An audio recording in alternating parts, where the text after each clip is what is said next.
এখন আমরা দশম শ্রেণীর কোষে দেখি 14 17 2 ও 3 দাগের অঙ্কগুলি সরাসরি করব। দেখো 2 দাগের অঙ্কটি রয়েছে একটি অংশীদারি ব্যবসায় পৃথা ও রাবেয়া মূলধনের অনুপাত 2:3 এবং রাবেয়া ও জেসমিনের মূলধনের অনুপাত 4:5 হলে পৃথা, রাবেয়া ও জেসমিনের মূলধনের অনুপাত কত তার হিসাব করি। তো দেখো এখানে একবার বলা হয়েছে যে পৃথা রাবেয়ার মূলধনের অনুপাত 2:3, আবার দেখো বলা হচ্ছে রাবেয়া জেসমিনের মূলধনের অনুপাত 4:5।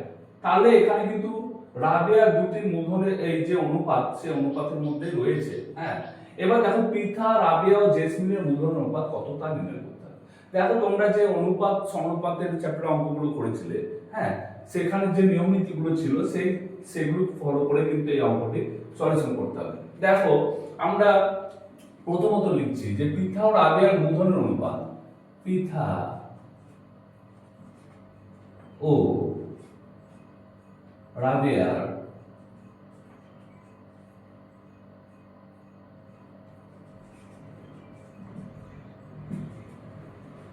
মূলধনের অনুপাত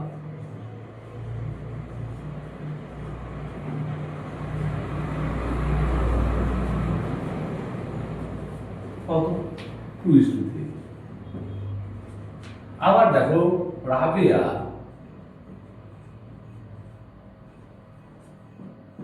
ও জেসমিনের মূলধনের অনুপাত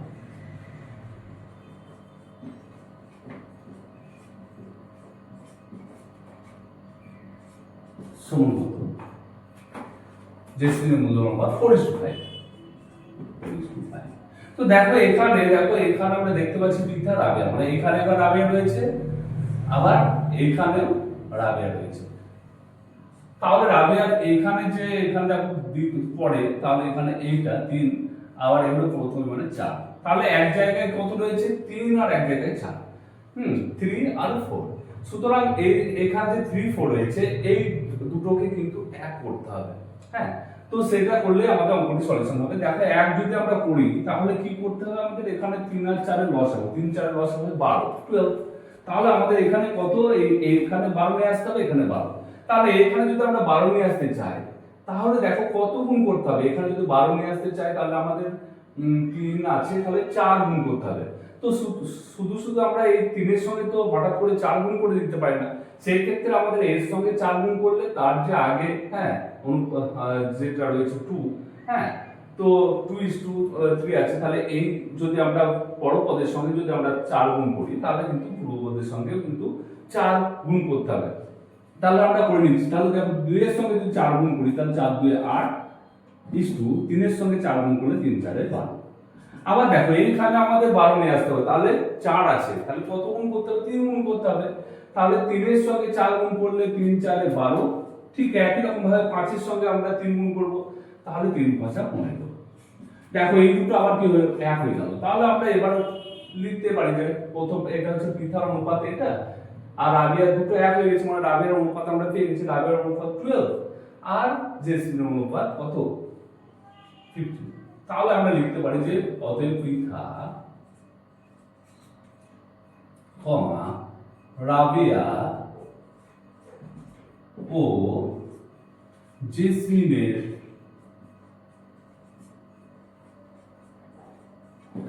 মূলধনের অনুপাত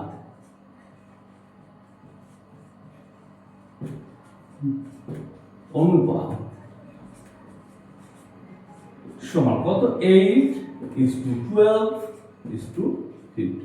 হ্যাঁ, তাহলে পৃথা, রাবেয়া, জেসমিনের মূলধনের অনুপাত 8:12:50। এবার দেখো 3 দাগের অঙ্কটি কি রয়েছে?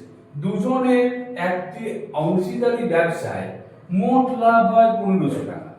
রাজীবের মূলধন 6000 টাকা এবং লাভ 900 টাকা হলে আফতাবের মূলধন কত তা হিসাব করি। দেখো এখানে দুজনের মধ্যে দুই বন্ধু হতে পারে। তো দেখো এখানে রাজীব আর আফতাব দুজনের অংশীদারি ব্যবসায় মোট একটা লাভের পরিমাণ দেওয়া রয়েছে। কত? 1500 টাকা মোট লাভ হয়েছে। এবার দেখো রাজীবের বিষয়গুলো বলা রয়েছে কি? রাজীবের মূলধন বলা রয়েছে 6000 টাকা। আবার রাজীবের লাভ কত হয়েছে বলা আছে 9,000 টাকা। আফতাবের মূলধন কত তা হিসাব করি। তাহলে দেখো এখানে আফতাবের মূলধন আমরা জানা নেই এখানে, তো আফতাবের মূলধন আমাদের কি করতে হবে, প্রথমত আফতাবের মূলধনটাকে আমাদের ধরে নিতে হবে। তো আমরা দেখো সেরকম করেছি, মনে করি আফতাবের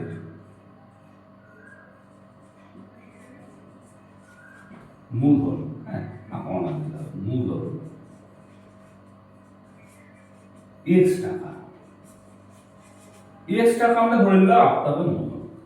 এইবার দেখো আমরা দুজন অনুপাত তাহলে পেয়ে যাব, মূলধন অনুপাত। তাহলে রাজীবের মূলধন ছিল 6,000 টাকা, তো আমরা লিখে নিতে পারি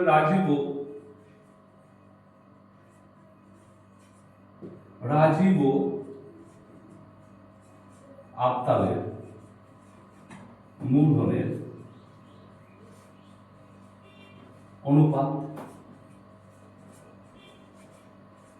অনুপাত কত, তাহলে রাজীবের হচ্ছে 6,000 আর আফতাবের আমরা ধরে নিলাম x, তাহলে 6,000x is to x। তাহলে দেখো মোট অনুপাত কত হবে, মোট অনুপাত কত 6,000 প্লাস x টাকা, 6,000 প্লাস x, মোট অনুপাত হচ্ছে 6,000 প্লাস x করবো, আমরা ব্যাকের না দিলেও হয় 6,000 প্লাস x। তাহলে মোট অনুপাত হচ্ছে 6,000 প্লাস x। এইবার দেখো কার দেওয়া রয়েছে লাভ, আর সেই লাভের মাধ্যম দিয়ে কিন্তু আমরা এই অঙ্কটি সলিউশন করব, x এর মান বের করব।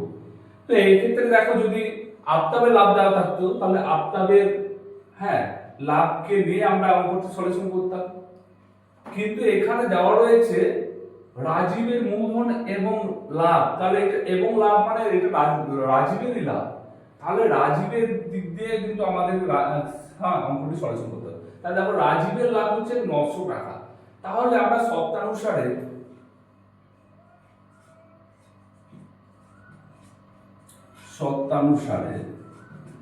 আচ্ছা মোট লাভ হয়েছে কত 1,500 টাকা, সেই 1,500 টাকা আমি লিখছি 1,500 টাকা।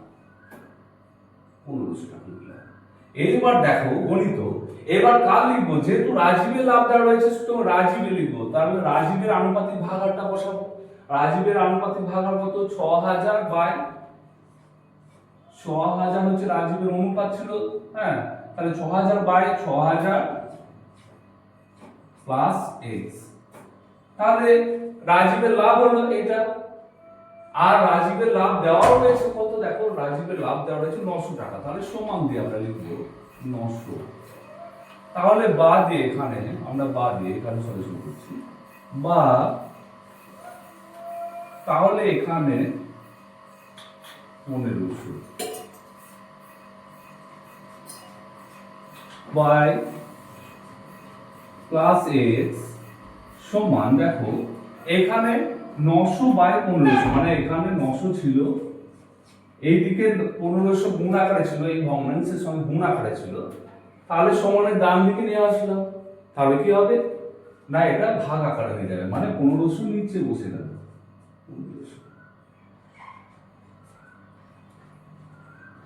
দেখ তাহলে এবার আমরা কি করব, দেখো এখানে কাটাকুটি হয়ে যাচ্ছে, 5 0 0 কেটে যাচ্ছে, 5 0 0 কেটে যাচ্ছে। দেখো 9 আর 15 কত, 3 3 9 3 5 15, তাহলে কত হলো। এইবার দেখো আমরা একবারে গুণ করে নেব, যেহেতু এখানে কম পেজ রয়েছে তাই একবারে গুণ করে নিচ্ছি। দেখো এবার আমরা গুণ করে নেব, 3 এর সঙ্গে এটাকে গুণ করে নেব, আবার 5 এর সঙ্গে এই 6,000 এর গুণ করে নেব। তাহলে 3 এর সঙ্গে গুণ করলে হয়ে যাচ্ছে 3 6 18 18 একটা দুটো তিনটে শূন্য প্লাস 3x এর সঙ্গে 3 সঙ্গে x 3x সমান, এখানে দেখো 5 6 30 একটা দুটো তিনটে শূন্য হলো। এবার বা দিচ্ছি, বা 3x সমান হচ্ছে 3 0 1 2 তিনটে শূন্য মাইনাস এদিকে প্লাস 18,000 ছিল ওইদিকে আসলো, তাহলে 18,000 এবার সমান দিয়ে বা 3x সমান কত, বিয়োগ করলে 30,000 থেকে 18,000 বিয়োগ করলে 12,000, তাহলে 1 2 0 0 0 বা অতএব x সমান কত যাবে 12000/3 3 3 4 12 0 0 0 সমান হচ্ছে 4000 টাকা। হ্যাঁ, তাহলে আমাদের এখানে অ্যান্সার লিখে নেব যে আফতাবের মূলধন কত। অতএব আফতাবের মূলধন